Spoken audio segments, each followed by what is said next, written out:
طيب، مرحبا جميعا وأهلا وسهلا فيكم بندوتنا لليوم اللي راح تكون بعنوان التعاونيات في تيرول الجنوبية: التاريخ والتحولات الديموغرافية والابتكار. الندوة هاي من معهد إبراهيم أبو لغد للدراسات الدولية في جامعة بيرزيت. وأنا اسمي فائق مرعي، أستاذ في جامعة بيرزيت في دائرة الهندسة المعمارية، وعضو على مجلس معهد إبراهيم أبو لغد. آه، راح تكون المحاضرة بالإنجليزي، بس يعني هلأ عم بعرف بالعربي. وراح يتحدث فيها متحدثين اللي هم أليساندرا بيكولي آه. وجاكومو بوتازو. وراح تنقسم لقسمين، محاضرتين أو برزنتيشنتين، وبعدهم يكون في نقاش للجهتين مع بعض. الأول بيحكي عن الجذور التاريخية للحركة التعاونية في تيرول الجنوبية، اللي هي مقاطعة في شمال إيطاليا، عن سياقاتها الاجتماعية والسياسية. والتاني راح تتناول مشروع اسمه كوب درايف، اللي هو بيحكي عن إحدى المحاولات الحالية المعاصرة في إيطاليا للاستجابة للتحديات الديموغرافية والاقتصادية اللي بتواجه نفس المقاطعة في إيطاليا. هلأ راح تختتم الندوة بجلسة مفتوحة للأسئلة والنقاش. الأسئلة بتقدروا تكتبوها بالعربي، كمان أنا راح أسألها للضيوف بالإنجليزي. للأسف ما في عنا ترجمة، ولكن في مجال لأنه يعني ممكن بعدين مثلا إذا حدا فيكم سألني بشكل شخصي بقدر يعني أحاول أترجم يعني بعد الجلسة. فهذا هو، راح أحول هلأ للإنجليزي علشان الضيوف اللي معنا يفهمونا. So welcome to our seminar from Ibrahim Abu Lughat Center for International Studies. Uh, it's called Cooperatives in Tyrol in Italy: History, Demographic Changes, and um, uh, Invention. So the seminar is divided into two talks that examine the cooperative movement in South Tyrol from both historical and forward-looking perspectives. The first talk traces how a century of political upheaval from the Austro-Hungarian Empire to fascist repression and finally regional autonomy shaped the social economy of South Tyrol, with particular emphasis on the agro-food sector. The second talk represents the Co-op Drive project, which confronts Italy's demographic crisis, low birth rates, aging population, youth outmigration, by exploring how cooperatives can attract younger generations while engaging older adults as active community contributors. And so the talk will be divided into these two sections. The first will be presented by Alessandra Piccoli, who's a junior assistant professor at the Competence Center for Cooperative Management at the Free University of Bozen or Bolzano in Italy. Her research focuses on food networks, rural sociology, and community-based initiatives using participatory action research as her primary methodology. She authored more than 30 articles, chapters, and books. Then we have Giacomo Buzzao. I don't know, Giacomo, if I'm pronouncing your name correctly. Please excuse me. It's fine, no problem. هذه كيف بقيم الصورة؟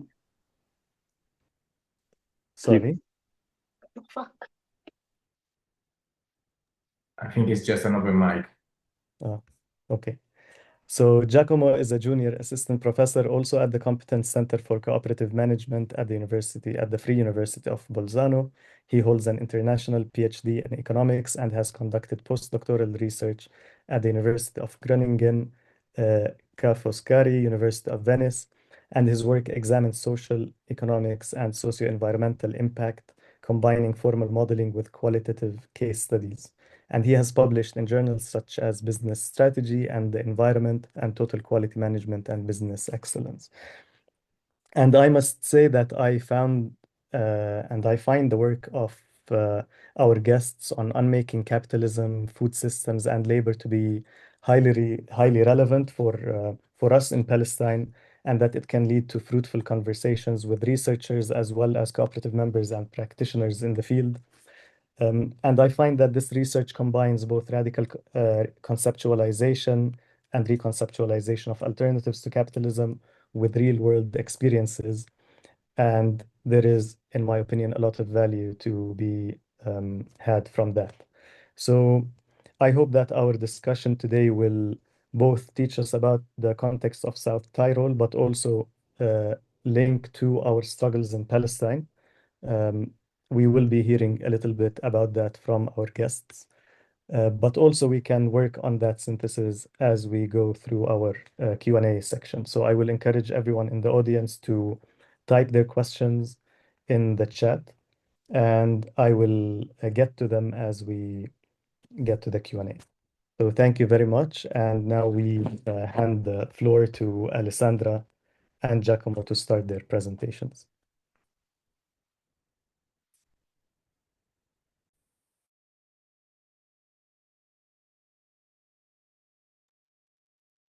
Thank you for this invitation. That is really very important for me. I'm really hoping to start today a collaboration for future project research, interaction, visiting, both from Palestine to Bolzano and from Bolzano to Palestine. And so this is for me a great opportunity to start showing what we are doing in our group, in our competence center research group, and the development of my researches also for the future. Basically, I will introduce myself to let you know what has been my path until now. I will introduce shortly the competence center. I want to contextualize also our research in South Tyrol as a social historical framework. Then social economy in South Tyrol, as our research center is focused on cooperatives. And then have a focus on cooperation in agri-food sector, as this is the field of my work, main field of work for me. So I was born in Italy, in Reggio Emilia, and grew up on a rural village on the mountains. I'm married, mother of 2 children, and I love reading, hiking, and cooking. As my educational trajectory, I started with a master in conservation of cultural heritage, so archaeology. Then I turned to business administration and management, and finally I landed at a PhD in economic sociology. I have quite a long experience as a project manager, especially within the frame of European projects, such as Erasmus Plus and other schemes. I have also had an experience as accountant, and since 2021, I'm postdoc at the Free University of Bolzano. I'm quite active in the civil society organizations in my area, especially in a non-profit organization, an association related to organic agriculture and solidarity purchasing, but also in a foundation related to cooperative movement, in ethical bank, and in a food co-op. Yeah, and I'm also member of this collective at the Free University of Bolzano. Here is also taking part Maria Cristina, that is a teacher in the linguistic center of our university, and we are part of this collective Silences Connivence to support the Palestinian struggle. The Competence Center for the Management of Cooperatives has been established in 2023 to strengthen the research and the knowledge transfer within the cooperative sector. So it has been founded by the province of Bolzano, and specifically the Office for Cooperation. And the idea is exactly to create a debate and a knowledge production, specifically focused on cooperation. It is structured as an interdisciplinary research center. So it is made out different researchers, different scholars, including working in fields like management, law, social sciences. And we are so cooperating in the sense of this interdisciplinary approach for supporting the cooperative and non-profit sector in our area. It is funded by the province of Bolzano, and it aims at training, education, but also especially applied research. Combining together theory and practice. So we have a strong and deep relationship with cooperatives, all type of cooperatives in our region, with the public administration, not only the province but also the municipality and other institutions. We are also cooperating with other research centers all around Europe, and we want to especially support the governance and the innovation of the sector at the different levels. So both at the grounding level in the single individual cooperative, in group of cooperatives, especially working with the federations, but also at policy level with the province and the other public institution. And in fact, we are working strictly with the cooperative federations. The context of South Tyrol.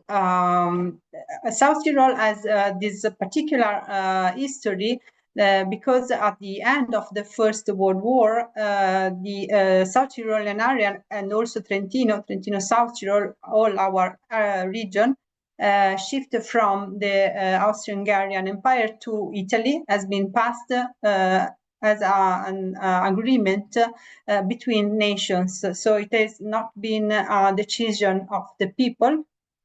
In the area of South Tyrol, the very majority of people are German speakers, while in Trentino province, so in the southern part of the region, they are Italian speakers. So the transfer from Austria to Italy has been suffered by the German speaker people of South Tyrol, and it has been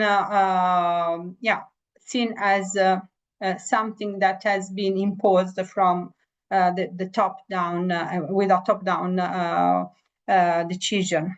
Then in the following years, after the end of the First World War, with the rise of fascism in Italy, there have been several laws suppressing the German identity of the people of South Tyrol, forbidding the possibility to speak German, and also suppressing local traditional institution, weakening the social structure of South Tyrol, and imposing Italian as the single language. This includes also I've included also the translation of the names, family names, and names of places have been Italianized, so translated into Italian, and the people have been forced to change their name, their family name, especially. And also several Italians have been moved from the south, from the other parts of Italy to South Tyrol to, let's say, colonize the region that was previously quite only German-speaking country or area. Then after the Second World War, it has been open a negotiation with the local authorities or the people of South Tyrol, so that special autonomy has been given to this area, to the province, especially to the province, to acknowledge the difference, the peculiarity of this minority. German-speaking people in Italy are full Italian citizens, but they are a very a minority. So they are approximately 1% of the whole Italian population. So they are a very small minority within the nation, but they are very protected now, let's say, in their autonomy. In schools, it is possible to teach German as first language, and so that also several German-speaking Italian citizens are not only not native Italian speaker, but they can sometimes also not speak Italian at all, and this is possible for them. So here you can see that some aspect can make up a parallel to what you are also experimenting in a totally different way, of course, because they are very protected in this moment. The German-speaking people. So social economy in this history has hold a very important role in creating cohesion and solidarity within the country and the people within the area. In South Tyrol, we have about 2,400 third sector organizations that are registered in the National Register for Non-Profit Organization. So as I told, I have told you, but South Tyrol has about 500,000 people, inhabitants. And so 2,400 organizations are quite a lot from the perspective of our country. There is a strong presence of volunteering organizations and also social enterprises, alongside association and other non-profit entities. So volunteering is a strong habit, a strong activity where South Tyroleans are spending their time for supporting the community and the collective well-being of their communities. Cooperative sector is also quite developed, with more than 800 cooperatives active across different sectors. They are very strong in agriculture. Here, not only in sustainable agriculture, also they are very strong in conventional agriculture. They are also present and strong in social services, but also in the bank sector. The main one of the main typology of bank and credit organization are the Raiffeisen bank. So they are cooperative banking. There are also cooperative housing, cooperative active in housing and social housing too, and in tourism. The cooperatives are employing about 12,000 workers, over 500,000 people, representing about the 6% of total employment in the province. Another short point is that in our province we have a very high employment rate. Unemployment is almost not there. So it is very easy to find a job in our region, not only in the cooperative sector. And this is difficulties for the cooperatives because it is not easy to find workers. Volunteering is also, as I have already said, it is also very diffuse, and about 1 in 3 residents are engaged in some voluntary activity, and often also in multiple organizations.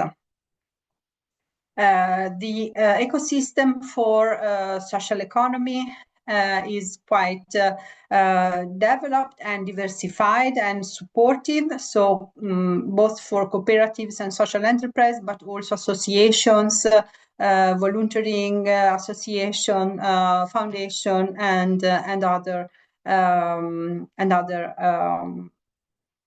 organizations, social economy organizations. So the cooperative tradition is really strong, especially in agriculture, in the credit service, and in the welfare area. The institutional framework is very supportive. We have several laws, specific law to support cooperatives and non-profit organizations, and both from a normative point of view and also from a financial point of view. So the province, specifically, especially the province, is strongly supporting with also funding, special funding devoted to cooperatives to develop and to support the cooperative system and organizations. And this includes also the funding for our competence center. The social economy ecosystem is quite variegated. It is composed by different organizations, cooperative social enterprises, but also simple organization, non-profit organization, voluntary association, and foundations, and other typology of organizations. It is a relevant actor in the economic field and for the employment. And it is also very important and understood as very important and relevant regarding the participation and engagement of citizens. So it is a strong tool for activation of the community members, of the civil society, in order to promote social cohesion, well-being, and solidarity within the community at the local level. It is facing currently different challenges, especially related to this demographic transition moment, as well as other challenges more general related, for instance, to ecological crisis, climate change, but also war and political instability that is challenging in general all our societies. So arriving at the cooperation in the agri-food sector, the cooperatives are really crucial for the agriculture sector, considering that the very majority of farms in South Tyrol are small family business. With small family business, I mean that the average of the land owned by a single farm is about 2 hectares, and this is very low amount of land compared to the average of Italy.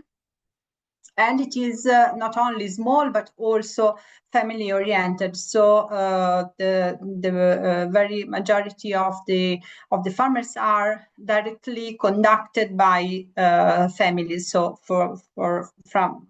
by farmers and or his family. And in this context, with this dimension, with this small dimension of land, the cooperatives are very relevant to assure the possibility to achieve also national and international markets. About the 95%, for instance, of apple producers are members of cooperatives, and the cooperatives are needed for this, for sure, for the market. So for the last step of the production, the sales, but also for providing competences, services, supports in the introduction of innovations, in training and education, and also in research, for instance, related to varieties, to new techniques, and so on.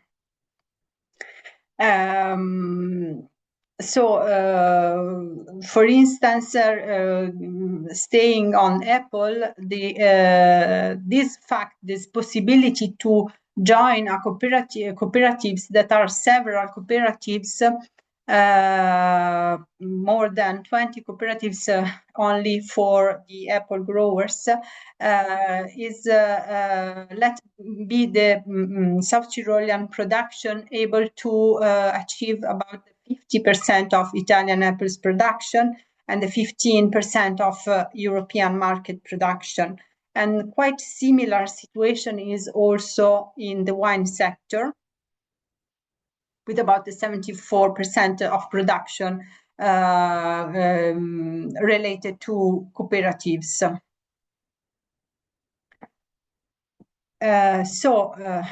Why how family farms and cooperatives contribute to social sustainability in South Tyrol related to apple sector?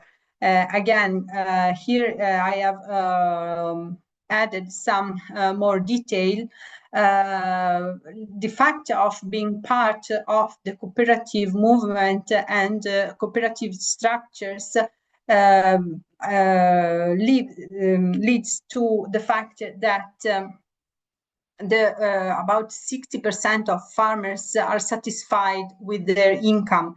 This is a huge problem in Italian agriculture and also in the global agriculture. The income of farmers is lower and lower, and it is challenged by this long supply chain that reduce more and more the piece of price that is given to the producer, so to the farmer.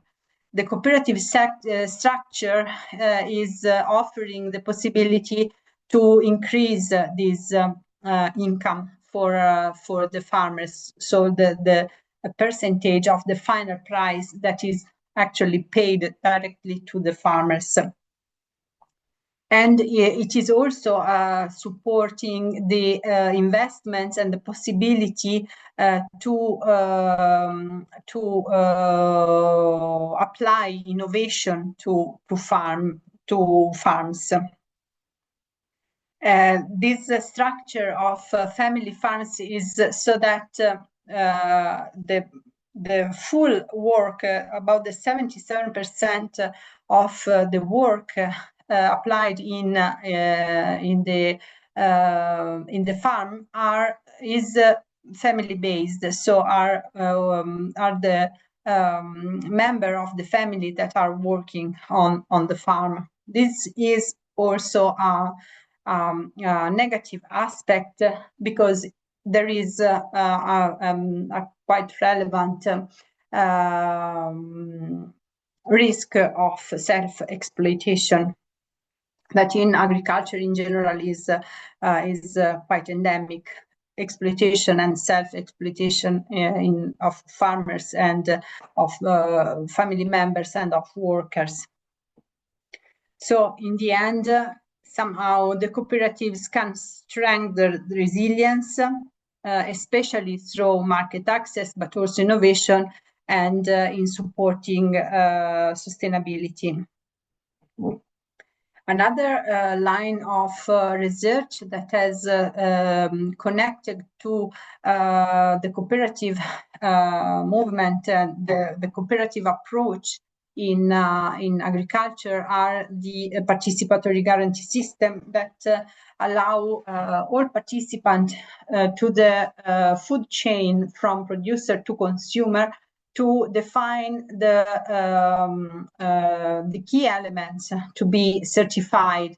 So participatory guarantee system are self-organized certification procedure alternative to the third-party certification. So the third-party certification is that one an external auditor is coming to the farm and collect information, a certain type of information, while excluding other aspects, especially social justice and all the aspects related to social sustainability, while participatory guarantee system can be tailored according to the specific characteristic of the farms and also of the value chain, so that we can show what we want to demonstrate as valuable for, especially for consumers, for the market.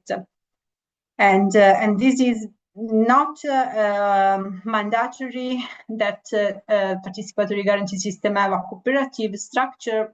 I mean, legally, it is not legally cooperative, but is based on the cooperative principles and approach. So participation, trust, collaboration among all the actors of the food system and the food chain. In South Tyrol, we have also several experiences of women conducting at first person initiatives related to agriculture and production, not only agricultural production, but also other side activities such as agritourism and education on farm, kindergarten, and so on.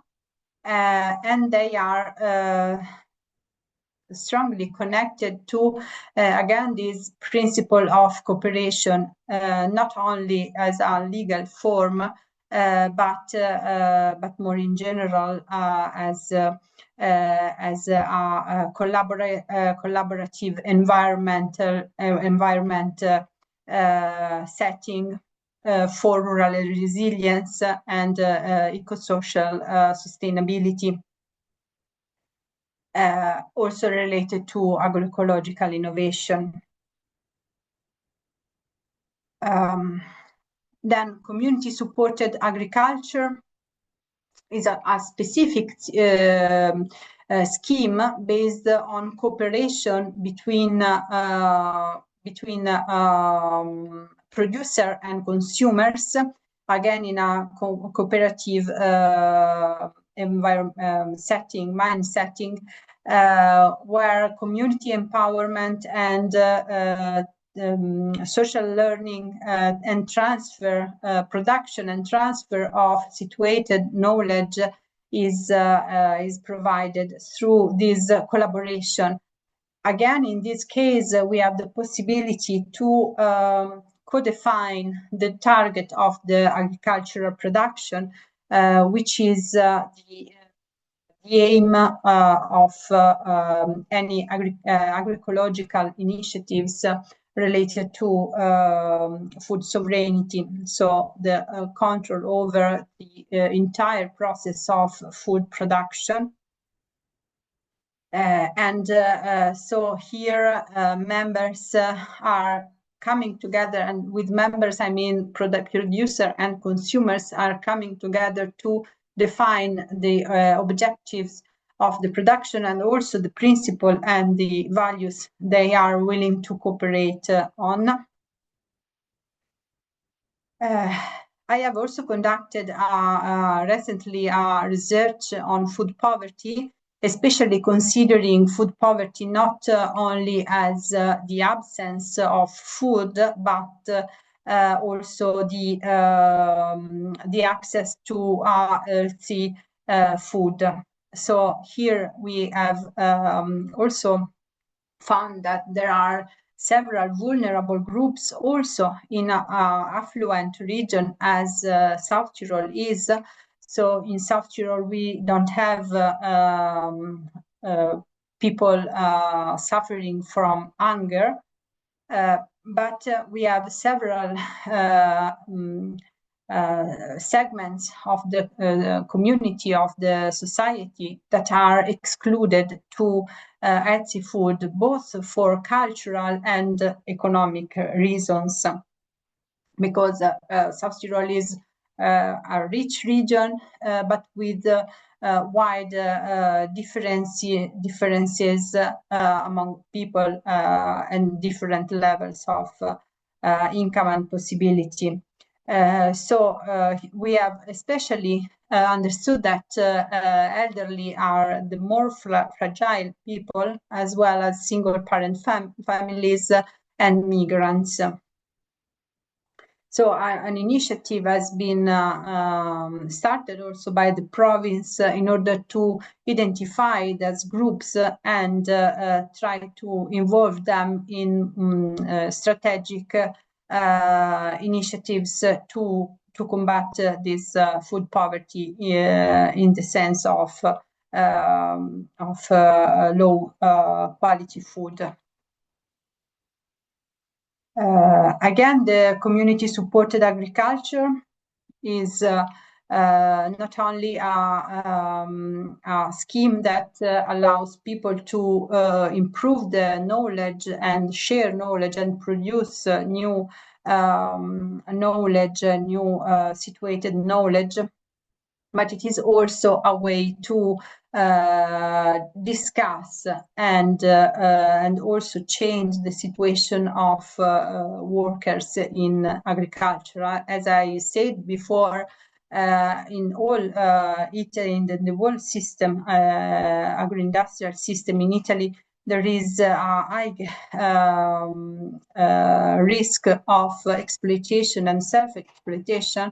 And this is taken into consideration, especially in these solidarity-based initiatives, such as community-supported agriculture, as well as solidarity purchasing group, food co-op, and other alternative food networks.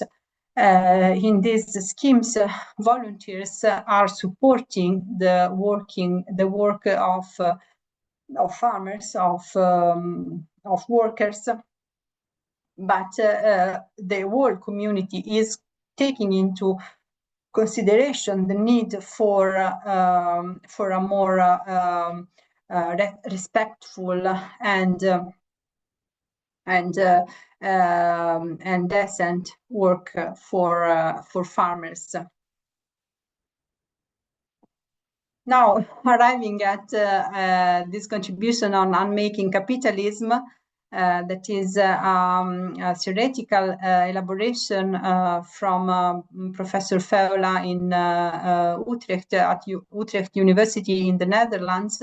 In our work, we have, me and my colleagues have applied this frame as an interesting possibility to critically understand the role of alternatives economies, such as alternative food networks in the agri-food system, but also cooperatives and social economy organization and social economy, especially business organizations, to critically deconstruct the capitalist system. So here, what is put in under the lens is it is not only it is not always possible to challenge capitalism as a whole, but it is possible to start unmake, destroy single part, as it is not only to build alternatives, but also to make space for these alternatives. So the unmaking concept is exactly related to this. There are initiatives that are critically deconstructing single aspect of capitalism and making with this space for alternatives to grow, to take space. So the alternative food networks are example of this. Why? Because in both participatory guarantee system and community support agriculture, but also other experiences in other sectors, it is first of all, declare that the profit cannot be the first or the main aim of an economic activity. The aim of an economic activity is to supply the means for survival, for life, for people. So this is the aim of an economic activity. It is not make money, it is make possible life. And in these alternative initiatives related to food, this is very clear and central. What they do is not to produce a value, an economic value. It is to produce a real benefit for people. And so this concept of unmaking can be applied also to other initiatives where community building is an objective and where the convention capitalist mindset is put in question. And so with this, I have concluded my 30-minute presentation. And I don't know if we want to switch first to Giacomo or ask for a question. Thank you, Alessandra. I was thinking that if there are any questions from the audience, maybe we can field one or two just to keep a conversation going. So if anyone has a question, you can raise your hand or write it in the chat.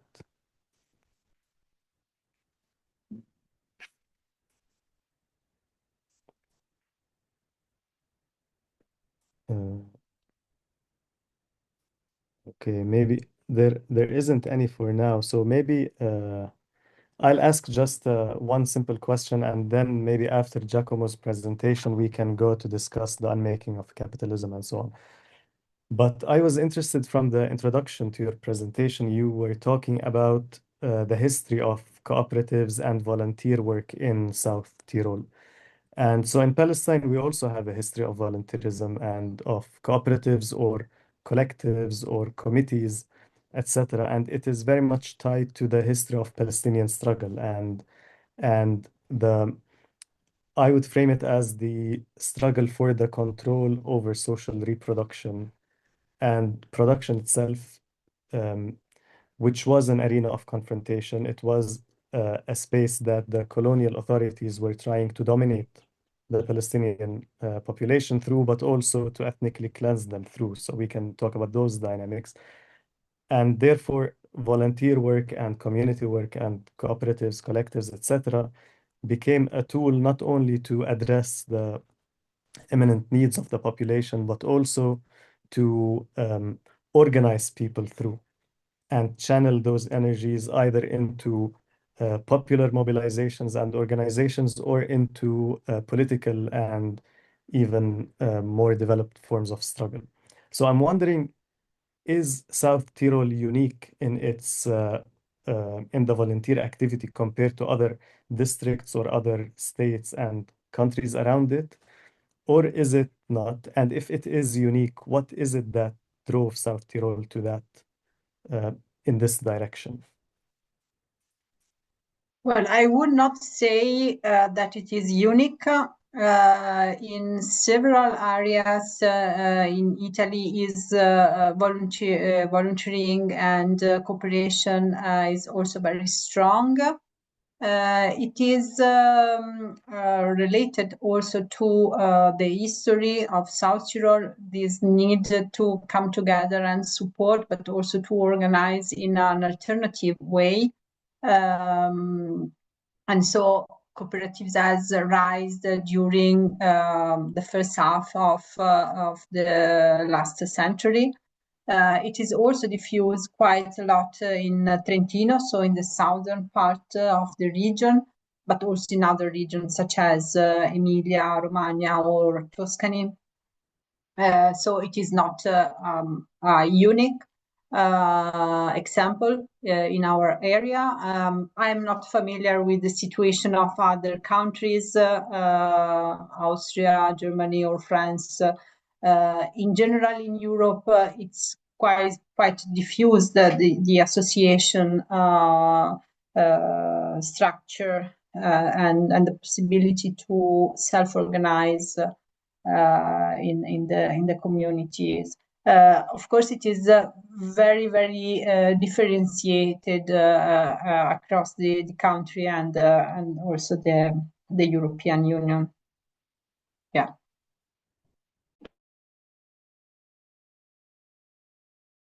You're muted. Yeah, I just realized. Thank you. So maybe another question as a follow-up. So as you're saying, there is a connection between the history of South Tyrol and the annexation of South Tyrol, the need for people to self-organize and provide their own services. I'm wondering, is that in any way related to any radical politics in South Tyrol? Are cooperatives in any way intersecting or maybe even possibly competing with radical political mobilization, either historically or today? You also mentioned the issue of Palestinian solidarity or solidarity with Palestine. So I'm also wondering, what roles do cooperatives play beyond the socioeconomic on the local level and to the local community? Is there any sort of solidarity politics that the cooperatives are playing? Are they, as I mentioned in the beginning of the question, are they possibly a tool for radical change or even possibly a cooperative tool against radical change? Honestly, I think that it is much more the latter. So they are more co-opting the society to somehow social peace and anti-radicalism in general. But I have to say that this is really not possible to take all together in one bunch. So the majority of cooperatives are, especially the German-speaking cooperatives, are quite conservative. In the moment, also the political party that is leading the province for a very long time, it's quite conservative in the end. So yeah, they are not related to radical politics. There are also examples of more, let's say, progressive cooperatives, but it is not possible to generalize at all. I don't know if Giacomo and also Maria Cristina want to add something from their experience, but this is what I have also perceived in not only in the research, but also in the everyday life, let's say.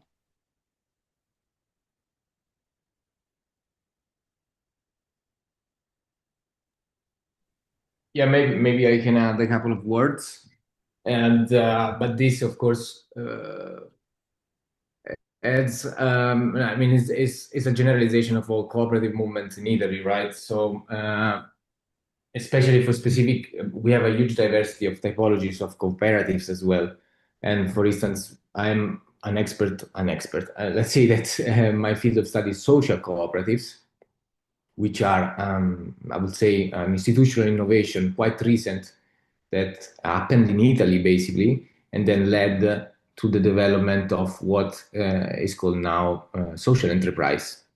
And this happened in the 70s, 80s, where basically it was a moment of liberation for specific categories, marginalized categories, especially in the psychiatric asylums, where with the Basaya movement, for instance, which was a famous psychiatric that brought to the law, who abolished psychiatric asylum and brought patients, gave patients the possibility to organize into cooperatives and work and regain dignity and get out of the total institution that were the psychiatric asylum.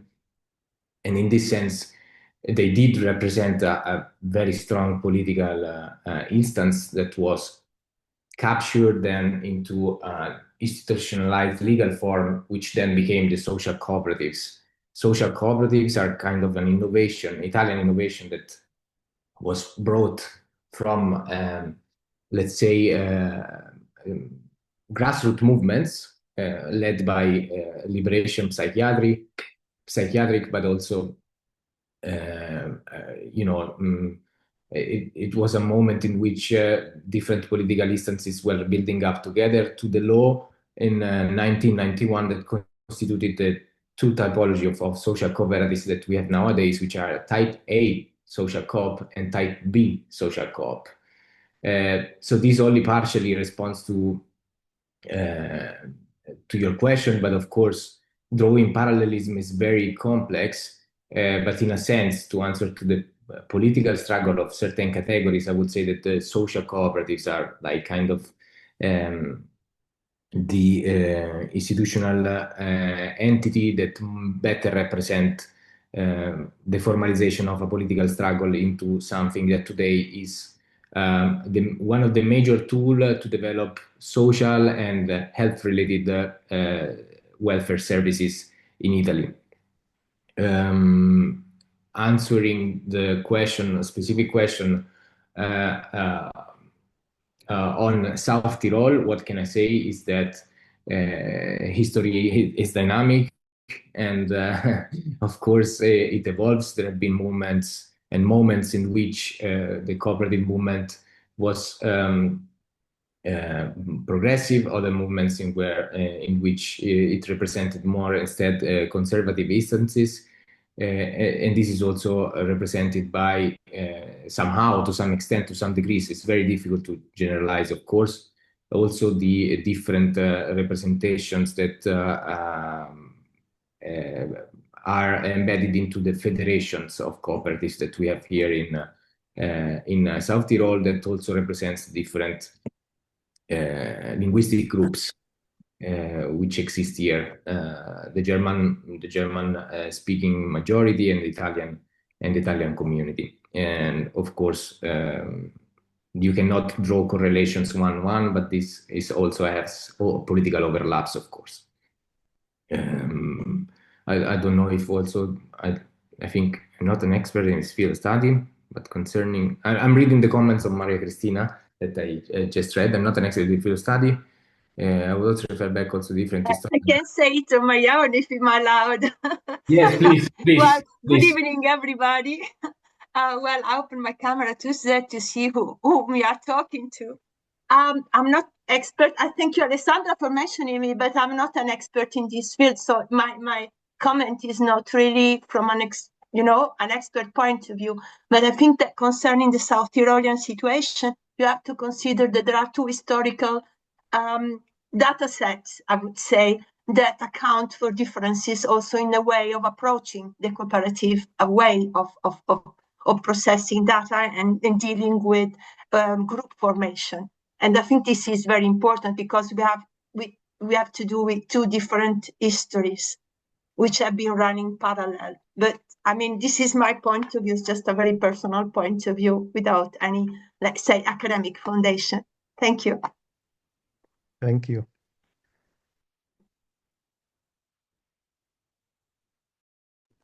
Sorry, thank you. Giacomo, maybe we can move to your presentation, but I wanted to ask one question before that. If you can just define what social cooperatives are and tell us what kind of activities they are doing. If that's part of your presentation, then we can cover it then. But if not, it would be useful to know. You're still muted.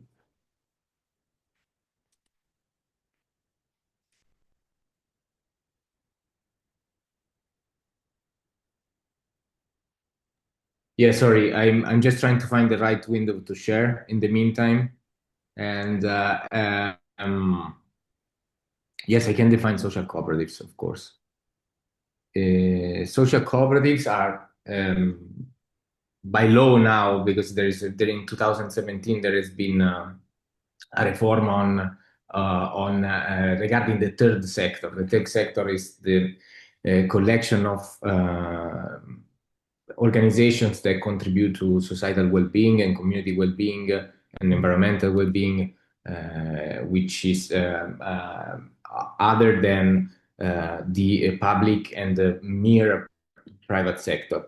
And social cooperatives are cooperatives that cover cooperatives in the sense that they deliver economic activities through products and services, but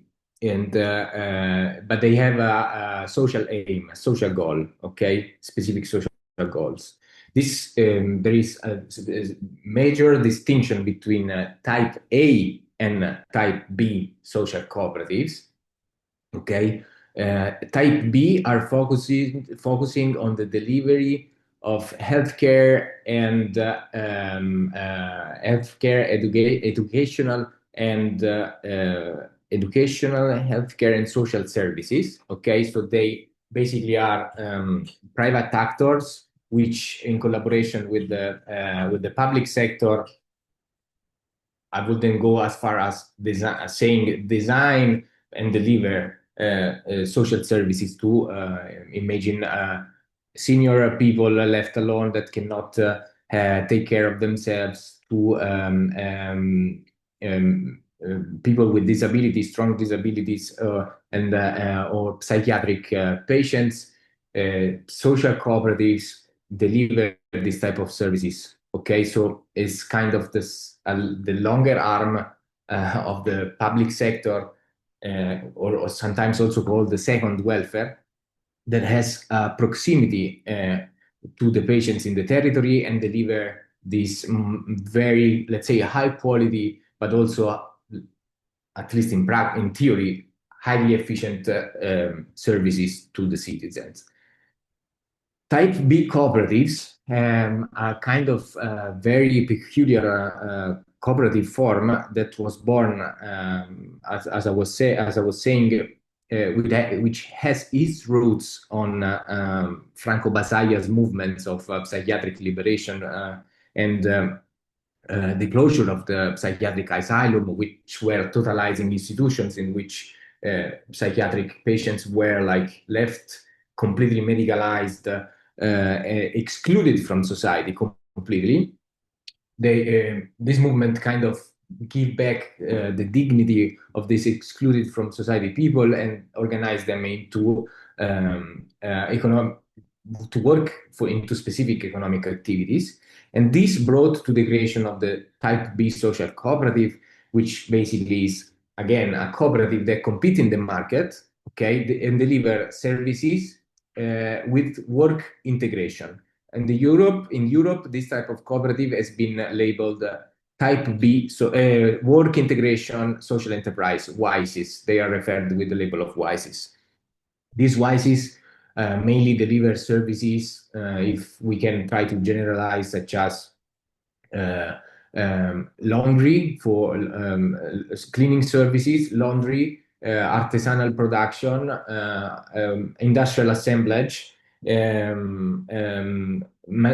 maintenance of urban public spaces, green public spaces, where workers, at least 30% of the workforce has to be composed of marginalized or excluded categories from the labor market, people that would never find a job in the labor market because they have a form of disability, or because they have a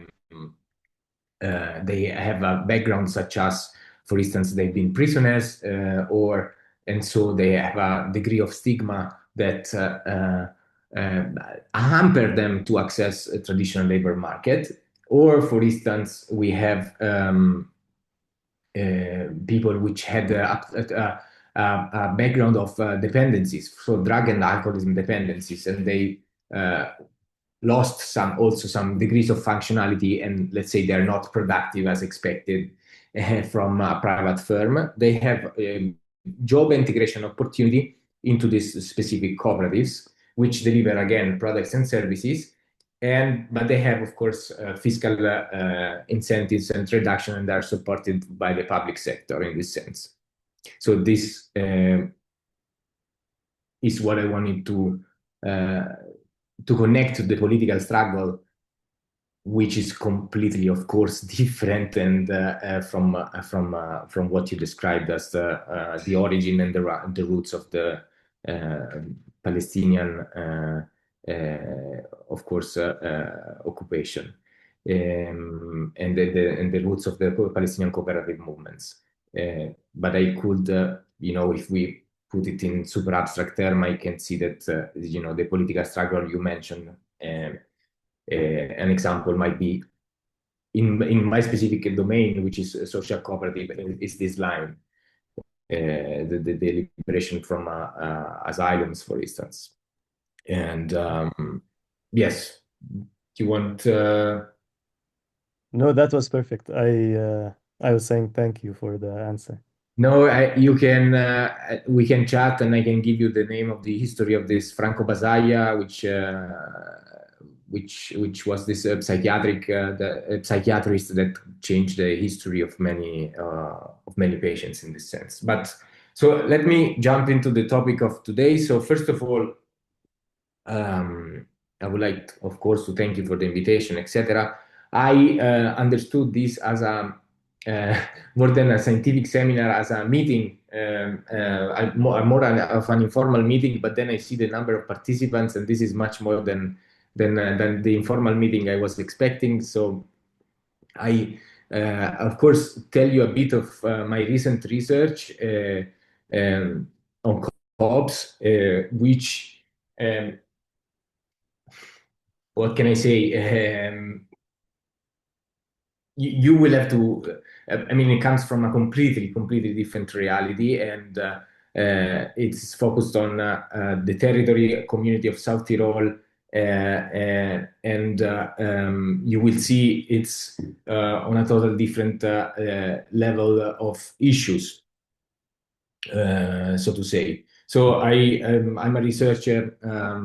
I teach here service design and project design at the Faculty of Economics and Management and at the Faculty of Design. I see a question in the chat. Okay, at the Faculty of Design, and I research. I research COPs, and specifically, let's say, comply with the goal of the centers that was built, as mentioned by Alessandra, by the province of Bolzano and the federations of cooperatives, the representation of the cooperatives, which are second level associations that do also lobby for the cooperative sector, right? And they are their political representatives. They decided at some point that they needed a research center to investigate and make research on specific issues related to the cooperative sector in South Tyrol. So with the occasion of meeting you today, I can present you some of the research I'm currently doing. And as I was saying, is in a completely different reality from Palestine. And of course, I apologize if the connection is not super direct. But I think it's also interesting for you to know our reality, hopefully. So the project I'm following at this moment is called COP Drive, and it is a project that I am leading because both the federation and the cooperative office of the province, which is of course a public entity, I'm not sure this is 100% clear. They are facing the issue of demographic decline in the region, and which is an issue which is quite common in many European countries. Italy is leading in this sense in terms of loss of future workers and employees. And I will show you very briefly some data just to give you an idea of what is happening to Italy. And not in a different situation in South Tyrol, although for some of the peculiarities of the region, let's say that the province of Bolzano kind of has the best indicators in terms of demographics.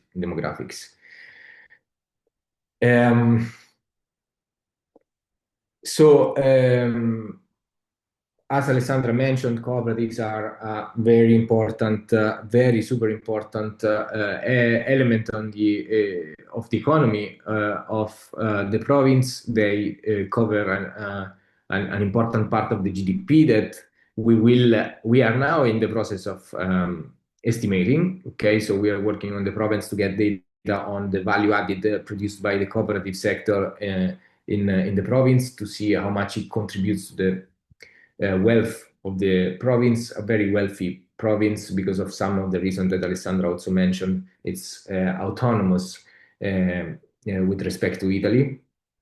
Okay, and this means that what is produced here kind of remains here. The wealth of the province is kind of concentrated here.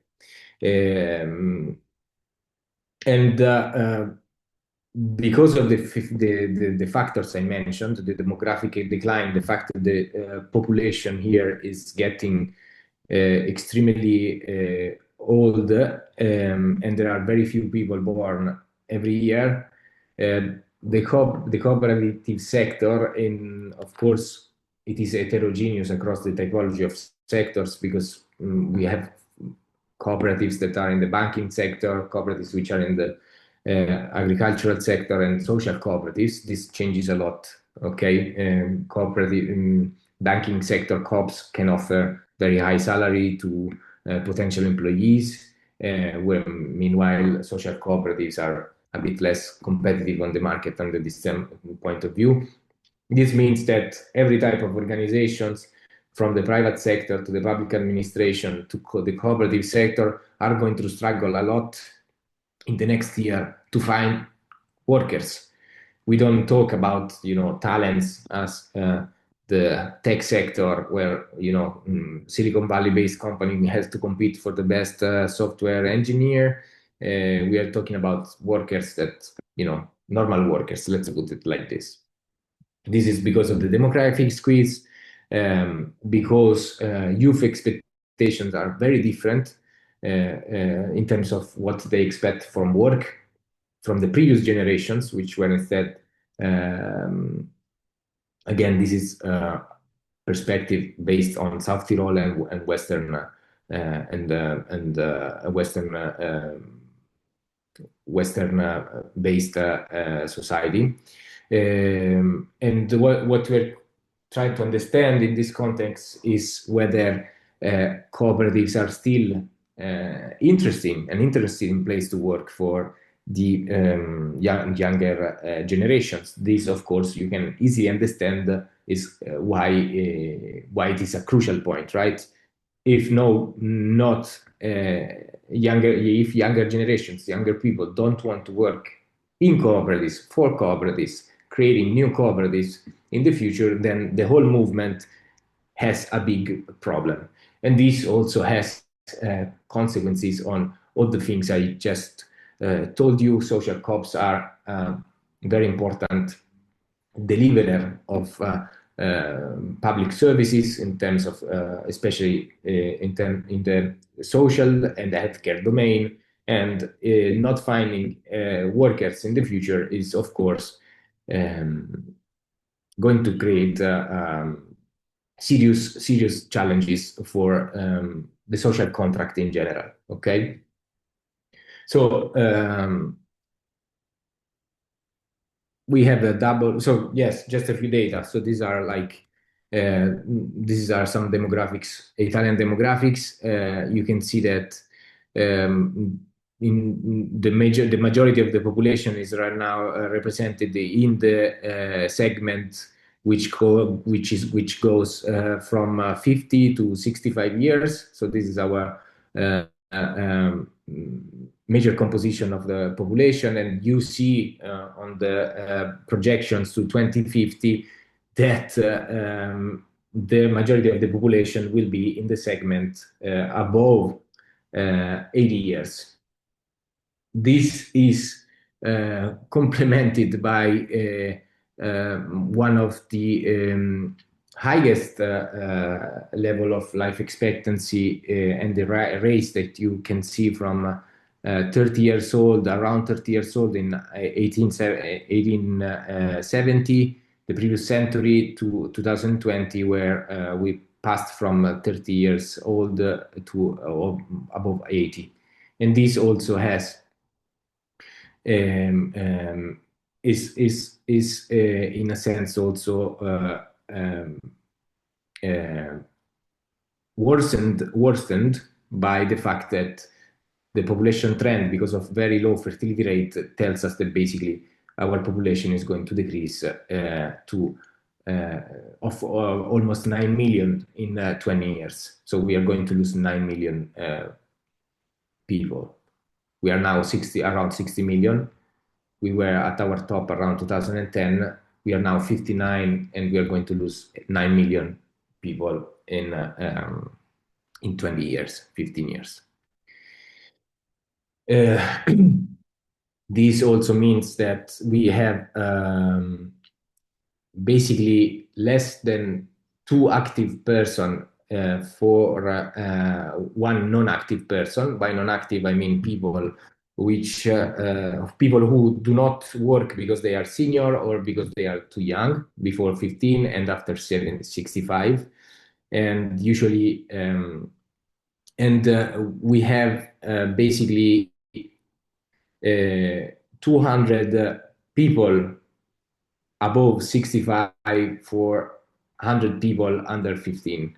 So this is completely the opposite of a healthy pyramid of the demographic composition of a population. So because of, and the fertility rate, which is the worst in Europe, meaning that each woman has 1.18 kids. In the 30s, in 1930, this number accounted for 6. It was 6. Now it's 1.18. Of course, the natural fertility rate to have a stability in the population is 2, slightly higher than 2.1, because apparently every 100 more men are born than women. 105 men every 100 women. So to keep the population stable, you have to have at least 2.1 kids. You can understand why. South Tyrol usually has these indicators in a slightly better form because of a huge level of incentives and social welfare, which supports younger mothers with respect to Italy, and employment of women, and supports also financially new families. So what happens is basically that meanwhile the number of social healthcare and healthcare needs of the population, of on a population who is growing older and older, increases. So the number of services that they need increases. At the same time, the people who are able to deliver these services is decreasing at a very high rate. So this is just to give you the overall picture and the overall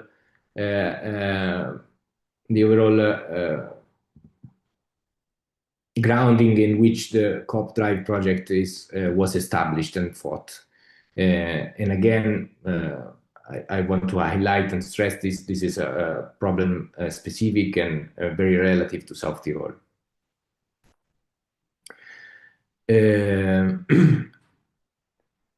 The fact is that these are some numbers relative to the cooperatives. Here on the right side of the screen, you find two of the logos of the major cooperative federations that we have here. We have 4 representing cooperatives. 2 of the major ones are Coopbund and Raiffeisenverband zu Tirol. You can, if you're interested, you can Google and check on the websites what they do. how they work, the services that they offer to cooperatives. And let's say that with this slide, I would like to tell you that, yeah, the cooperative ecosystem is quite dense, and there is a huge support for the development of cooperatives, both from the federations, but also for a specific public office that is dedicated to cooperatives, which is kind of unique in the European context, I would say, not just the Italian one. And all these actors in a network, let's say, perspective, contribute to generate the image of cooperatives, of the cooperative sector, of the cooperative movement. Okay, so when I say that the image of the cooperative sector is co-produced by individual level co-ops, federation level co-ops, and the public institution, it is because we would like to intervene, bringing all these actors together to create an image of cooperatives which is kind of attractive for the younger generations. We have two research streams connected to this, let's say, willingness or this policy support that we want to offer as a center to match the cooperative employee value proposition. Okay, so what we want to do is to bring back to the sector of cooperatives the youth and the transformative energies that it had back in time, especially, you know, I told you briefly the history of social cooperatives in the 70s.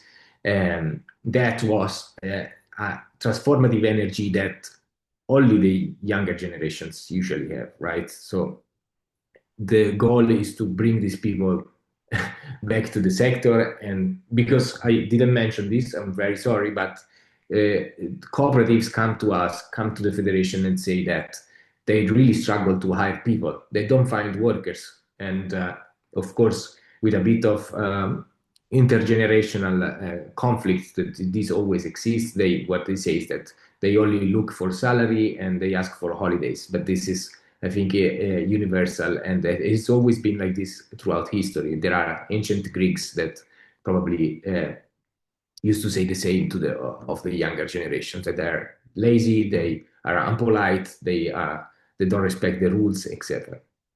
So on one hand, what we do is we work on the labor market, trying to understand what the younger generation expect from work. Okay. And on the other side, we instead try to understand what cooperatives, and in their heterogeneity, because I said there are very different cooperatives that have very different offer very different products and services, and this also creates a huge diversity also in their financial capability, their organizational structures, their ability to work on incentives, whether they are human resource related or only financially wise. The first research stream that I'm going to present is the research stream A, where we look with some pilot studies to what the Gen Z, by Gen Z, what I mean is the generation that goes from 1996 to 2010. Which are like let's say the hot topic for recruiters in this moment, right? So people that are entering the labor market right now, and we do this. And what I did is to co-design this type of research with my students. So I ask them to create questionnaires and to run interviews, and it's a pilot project with Gen Z understanding Gen Zs. So it's like is not again me trying. Well, I'm a millennial, so I'm slightly older than them, but it's not me trying to understand them, it's them trying to understand themselves. And basically, from this first data collection that we ran, what I can tell you very briefly is that they are let's say, still in love, let's say, in alignment with the values of the cooperativism, or even better, they seeing like they want to contribute. They do want to contribute to a different economy, to a different world. They want to contribute to have a positive impact. They reject traditional capitalistic companies, and of course you have heterogeneity on the typologies of students. Of course, people who study finance cannot care less about, of course, their impact in the world, whereas you have designers or social workers that they do want to have a positive impact and personal fulfillment. So they are very in line with the project and the values behind the cooperative movement, which is, for instance, the one I just mentioned, which is the core value of social cooperatives. So helping the others. So, okay, investing your time, your life vocationally to support the needs of people which cannot provide for themselves, to satisfy that needs. Okay, so what emerges very briefly from this first investigation is that basically they do want to contribute positively to society, but they don't know about cooperatives. They don't know what cooperatives are, and not just so, when they know about cooperatives, they have a very negative image of them. Like they understand them as very inefficient places. They understand them as places where they cannot have a career, which have very bad work-life balance. Okay, so there is, in this sense, a huge mismatch. Yes, this is what I mentioned when they are asked which are the main things that they look in a workplace. They have personal fulfillment, work-life balance, and the fact that they don't want to be rich, of course, become rich, but they do want a decent salary that allow them to get housing, especially in a region like South Tyrol, where you have one of the highest cost of living in the whole Europe compared to the salaries.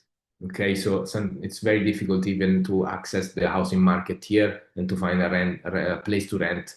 And salaries in the cooperative sector, in the social coop sector, where organizations usually don't make profits,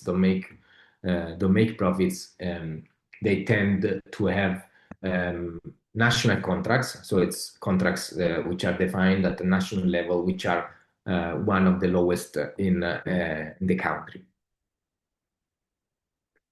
This is some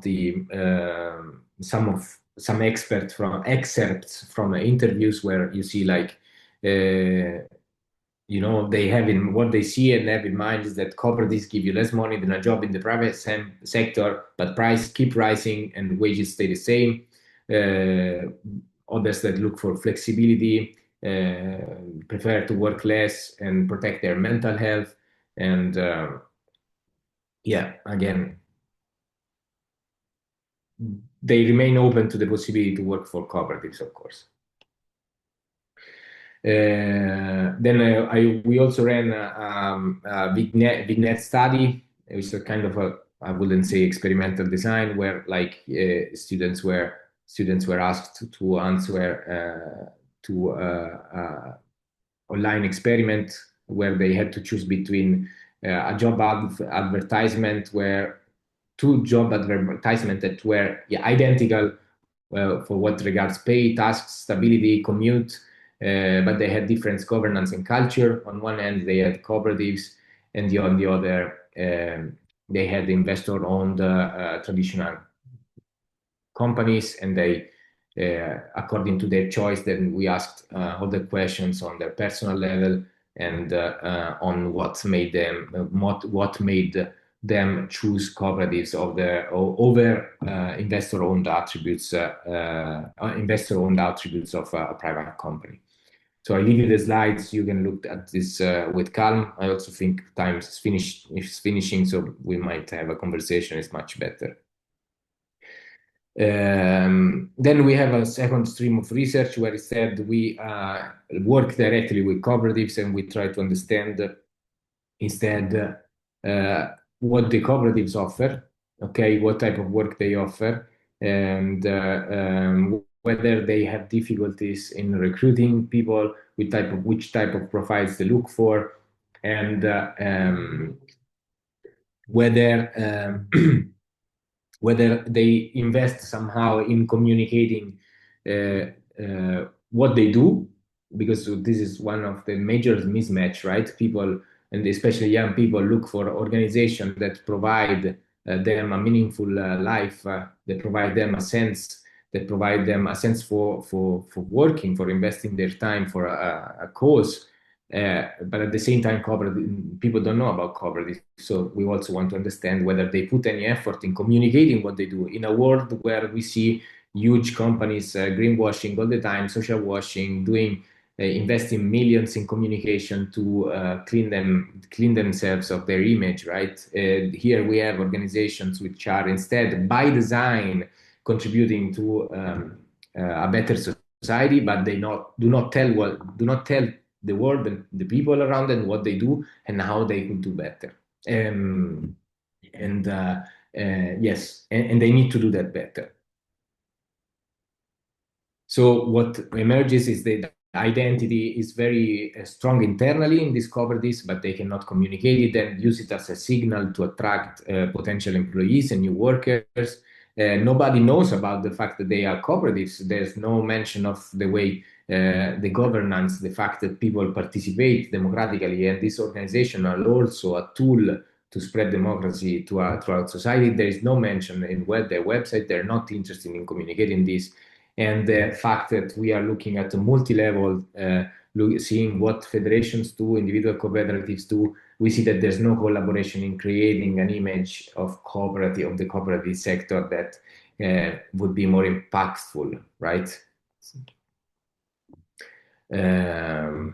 Yeah, we are also trying to quantify quantitatively the workforce needs for the next 10, 15 years in the province, and how much of this will be needed by the cooperative sector. And we hope to put and bring together all these actors to design a strategy, okay? I had prepared all the slides in case I would go too fast. I think I was not going too fast, so we can skip this for now, but we are also investigating how the cooperative sector can instead support this aging population. People go in retirement when they're 65 years, but they live other maybe 25, 30 years. And there's also the dimension of active aging, solitude. People tend to be left alone after a certain age in this very accelerated world, let's say. Care for the elderly is not a priority anymore, I would say. So many people are left living their last years of life alone, and we are investigating what can forms of cooperatives do to support, in a sense, these elderlies, which are also in need of active aging, to be somehow active, and to avoid also the crisis of mentally degenerative diseases, which are also spreading as an epidemic because of solitude, for instance. Yes, I think I can stop here, and I hope you can still find, at least methodologically, some insights that somehow can help you also in your work. I remain open to any type of collaboration.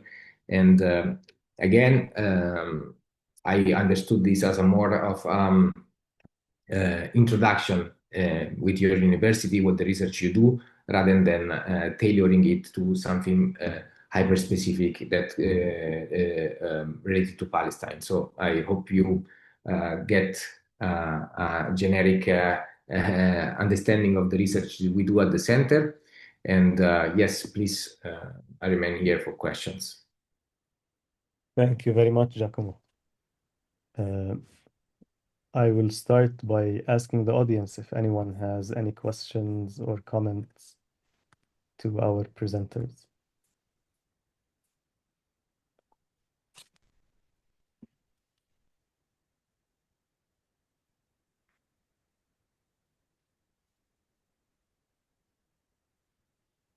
Okay, if there are, please write them in the chat or just raise your hand, and there will be a chance to to speak directly. And as I said before, you can write or speak in Arabic or English. تقدروا تكتبوا بالعربي الأسئلة أو تشاركوا فيهم بالعربي بشكل مباشر يعني بالحكي.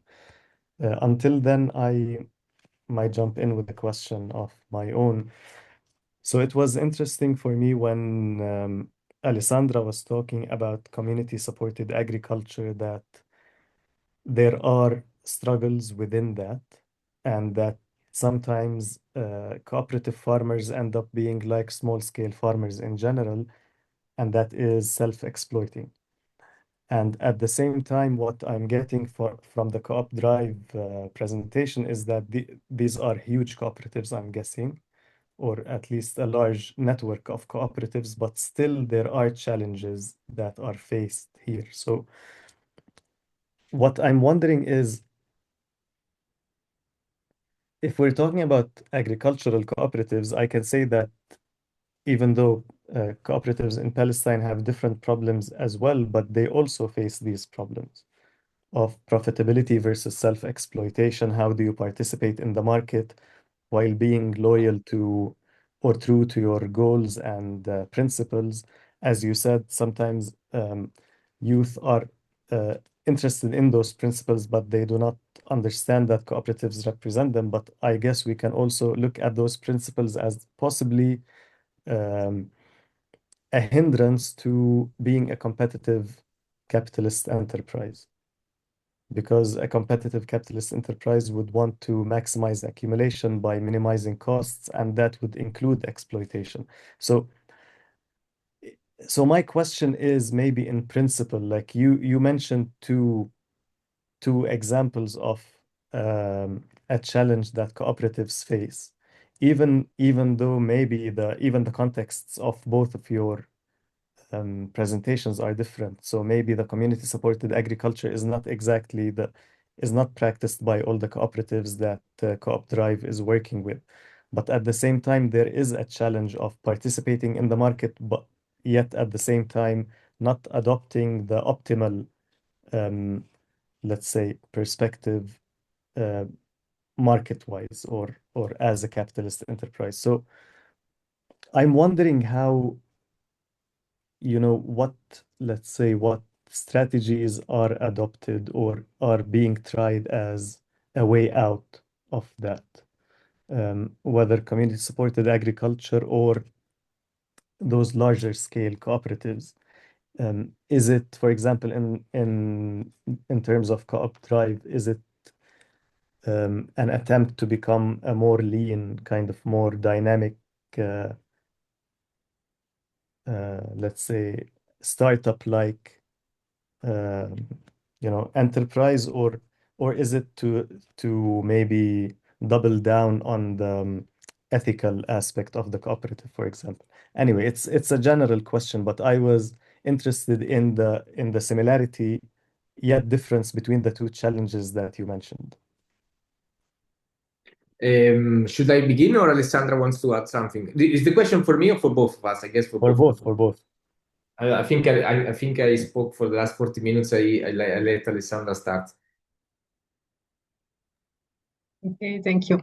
Yes, I think that we can consider this criticism to the capitalist environment, so the capitalist society, also something that is there for the young generation. So they are refusing this exploitation that it is typical of the market economy. And so somehow there is a general questioning of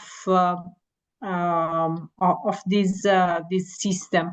In the community-supported agriculture, this is explicit, and so there is a community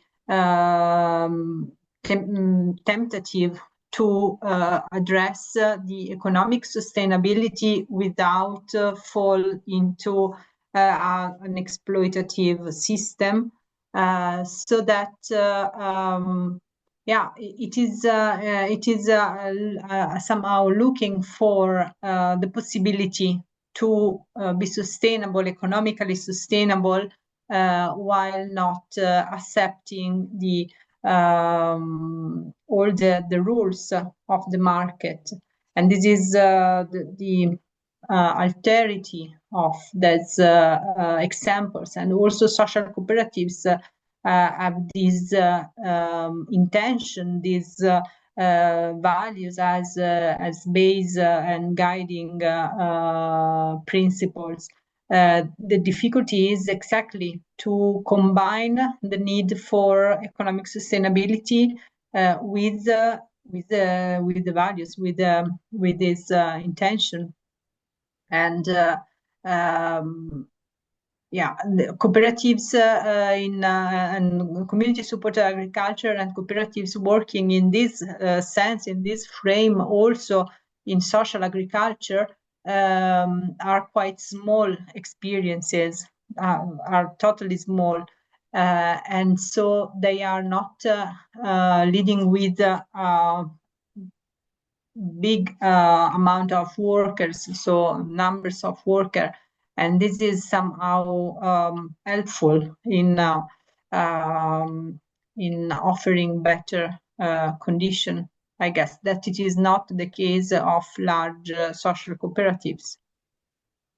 I don't know if I have well interpreted your question and well answered. Yes, certainly. Yeah, I think I can jump on this and try to, well, I don't know where to start. I start with addressing your question. To respond on how do, first of all, cooperative balance the economic goal, like financial sustainability goal, with their mission, let's call it like this, so social vocation, social mission, or in some cases also environmental mission. You know that in organization and management studies, there is a huge literature on mission drift and mission lock-in. So the condition through which in certain specific moments cooperative decides to focus more on the cooperative or any other type of social enterprise decides to focus more on the financial aspect because there is a crisis, and this brings them higher levels of resilience at the expense of the social impact that they have. And then there are other moments in which financially they are strong enough to implement and produce a higher level of impact. And this, I would see this as a dynamic movement in balancing these two dimensions without ever losing anyways the core values, right? Some huge cooperative groups to connect to the heterogeneity that you were very able to grasp in our presentation. They do mergers and acquisitions. So the big groups, especially in the agricultural sector, they become gigantic. Of course, this dilutes the cooperative values and makes them more similar, although always better, I would say, than traditional capitalistic companies, because at least they concentrate and they not just concentrate, but they have this also, the cooperative values, the goal of reinvesting into the community a lot, their returns, their profits. So this is one strategy. Big, larger groups, they do this, and these groups are also able to offer to youth, but of course not the most politicized one, the generic youth, let's say, nice working conditions and opportunities. So this is one approach. The other approach is what that you mentioned, is to turn them into cooler place, not necessarily having a lean startup approach, but offering conditions that are a bit more modern, I would say, which, some cooperatives were born in the 80s and they still have the same management. So these people have been there for like 40 40 years, and of course they struggle a bit with the digital technologies, the work from home, work-life balance, etc. So this would for sure make the cooperatives a bit more attractive as a workplace for people that would like to spend more time working from home, for instance. So in the sense, yes, fresher look, not necessarily the lean startup. What else? There are other type of cooperatives, which are new form of cooperatives that are born in Italy from youth renewed energies, very politicized. For instance, here, housing crisis is huge. People don't know how to rent a house well. Some youth get together and they create this super inclusive community, politicized community, that tries to come together, creates a cooperative, and buy a hotel. A hotel which is kind of out of the market because it's led by senior people who try to sell it, and their kids don't want to have the activity anymore. So these youth come together and they buy the hotel and try to. They get the mortgage from the cooperative bank, and then they pay the loan.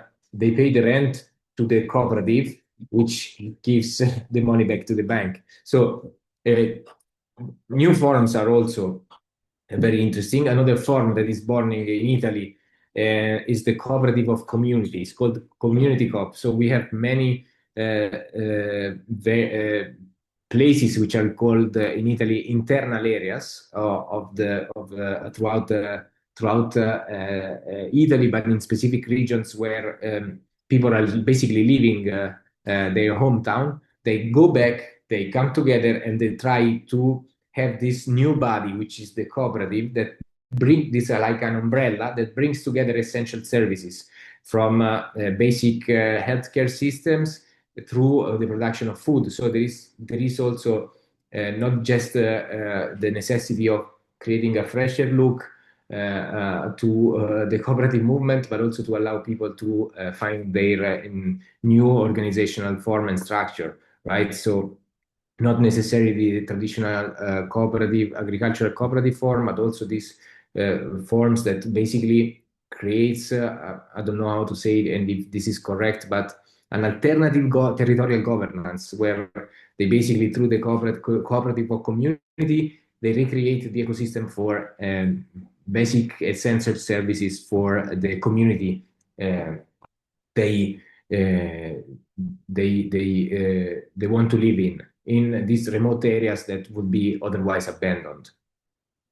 So this last one you mentioned, so these are people who are returning to their families' villages or moving to other villages or communities? Family villages. They have routes. Let's say they have roots and connections to the territory, but these territories, for many reasons, are abandoned because of the reforms of the public sector. So smaller hospitals were reduced because of the economicity and the efficiency you have to reach in bigger poles. These places, of course, don't have an hospital anymore. Then they don't have a kindergarten anymore. People moved in bigger cities, and these people remained like villages of 90 years old people. Nobody's there anymore. So people who are fed up with the urban lifestyle, with the housing crisis, with this consumeristic, meaningless life, they decide to go back and recreate their community from scratch. And are there subsidies from the government that?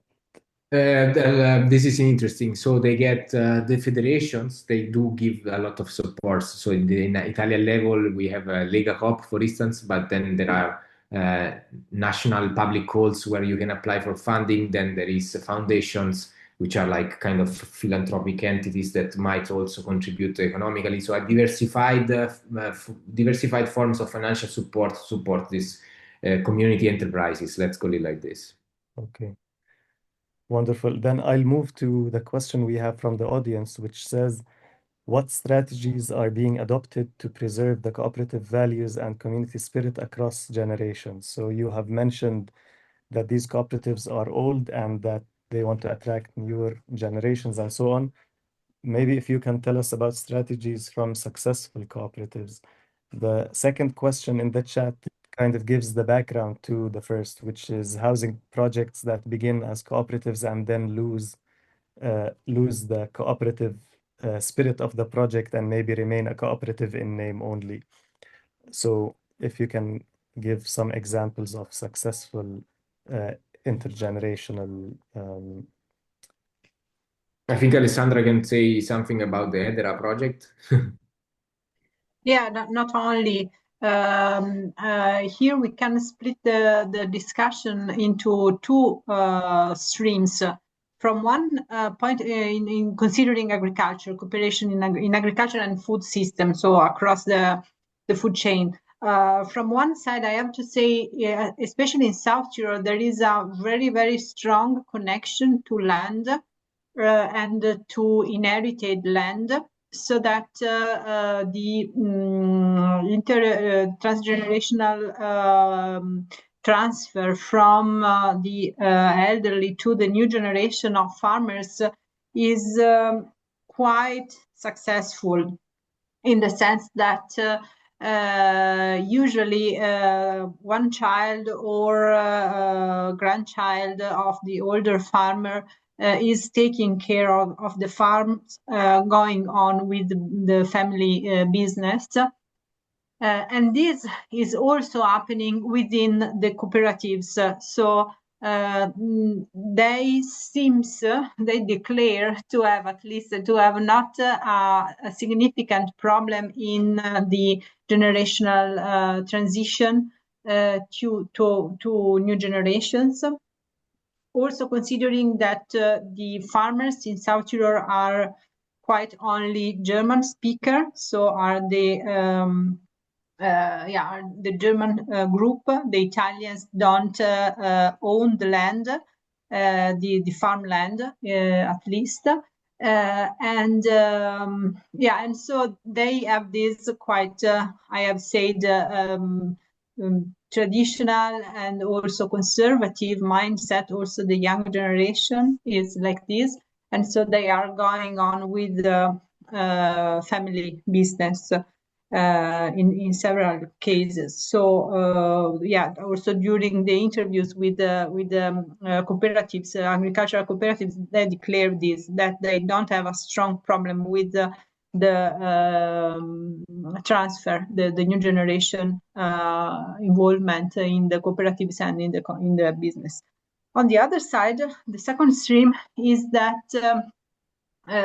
cooperation and these initiatives I have also shown, and that is the topic of my research, like community supported agriculture, food co-ops, and in general alternative food networks are somehow renewing by the ground the concept of cooperation. So it is no more the cooperation, the old-fashioned cooperatives, like the consumer cooperatives founded in the end of the 19th century. They are the new generations are not renewing the old cooperatives, but founding and creating new cooperatives and new forms of cooperatives in agriculture as well as in the food sector, also in consumer cooperatives. So new generation are trying to renovate the cooperation, not entering in the steering committee or guiding committee of the old cooperatives, but creating new cooperatives with different approaches, especially considering the governance, so the participation and the horizontality. This criticism to verticism to the old, let's say, approach to a cooperative government, and so they are questioning the structure of cooperatives, I would say. So these are different levels, and also this is connected also especially to this let's say political activism also. So the alternative to the industrial agri-food system are criticizing the system as a whole. So this unmaking capitalism or also anti-colonialism, the support to the Palestinian struggle is for several of us a criticism to coloniality, to this patriarchy, to this system based on hierarchies and domination and exploitation. So you are somehow the symbol of this rejection, total rejection of us as European, as Western people to the system that our ancestors have distributed and spread around the world. And this is why we are looking for radical alternatives also in our everyday life, not only as a political issue at a political discourse or international relationship, but also in the very everyday life. So production of food, that is the very base of life. Thank you, Alessandra.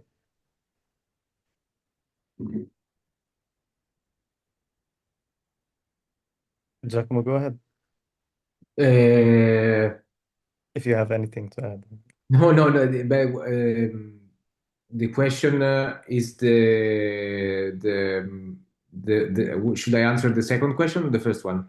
Because there are two questions now. Yeah, as you wish. You can answer both as well. Okay. No, but I think The first one is about what they do to preserve the community spirit and values, and the other one is more a question: what do you think should be done to avoid losing the original social mission?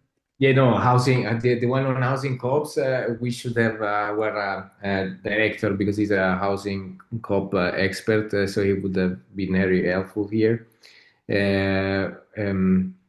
Again, just give me a second. I'm trying to find, Sure.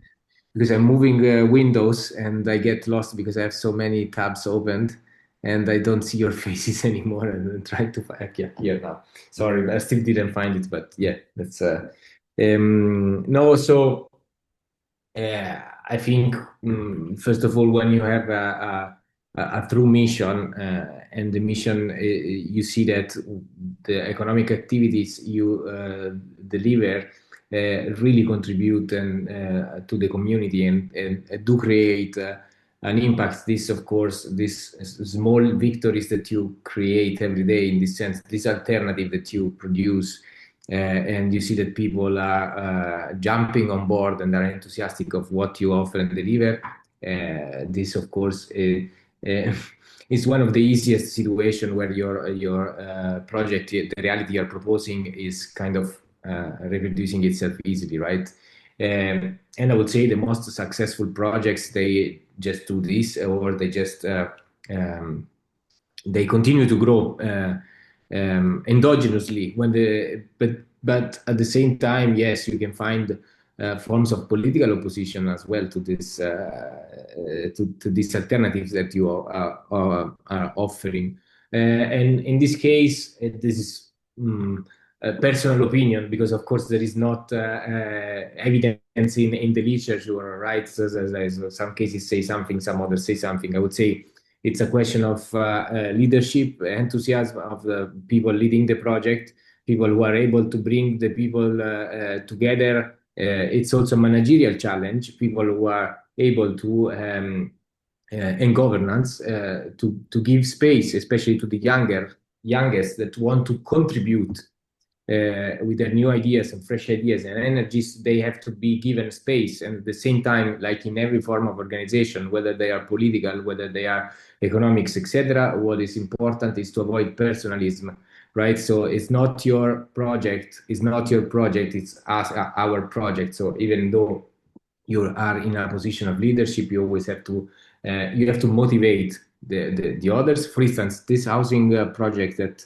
I have in mind, that is one of the questions says that the housing projects all start with a lot of enthusiasm. How do you keep them alive, because they turn into traditional housing co-ops, housing projects at some point? Where, well, I would say that projects are made of people, so this means that in the end, it's a question of the people who endorse this project, who are part of these projects. But for instance, this specific example, do they do commitment, regular commitment check-ins? So every 2 months they kind of sit and discuss and say which is your fear for the future. How do you see this project? Are you still motivated in doing so? Would you like to continue? So it really entails also an individual dimension that we seldom forget in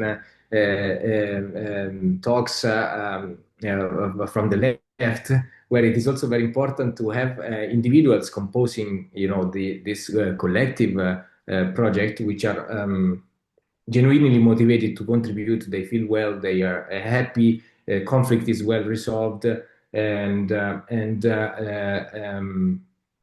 so the project, the mission is still the only thing that counts in the end. So I would say that this is true for the cooperative goals, but this has to be true, is true for every type of organizations, right? So it's a managerial challenge, it's a leadership challenge, it's a authenticity challenge as well, right? Because if the project really has a meaning, then it does most of the job by itself. And it's giving space to the others, taking a step back, not occupying too, especially as a Western white male, not occupying all the space in the room, right? Giving space to everybody, and but also transmitting these values to the new generation that enters. I guess cooperative housing. When people who first imagine the project, they get older and older, they also might kind of give up to some parts of their project because they are tired, because they might become a bit tired. They might give space to other parts of their life, and this means that they kind of also have to transmit this value to motivated new generations that are willing to take on, but also to modify the projects according to values that change with society. And so there's a innovation which is generational, which is value based, but it's also managerial, leadership, governance. So it's a lot of things together. I wouldn't say there is a magical recipe to keep the cooperative working. It's a combination of factors. Remembering that we are humans and we have a huge impact in with our action and our agency on the things that we do. So that would be my Thank answer. you very much, Giacomo. Before ending, I would like to ask for one last time if there is anyone in the audience who has any questions.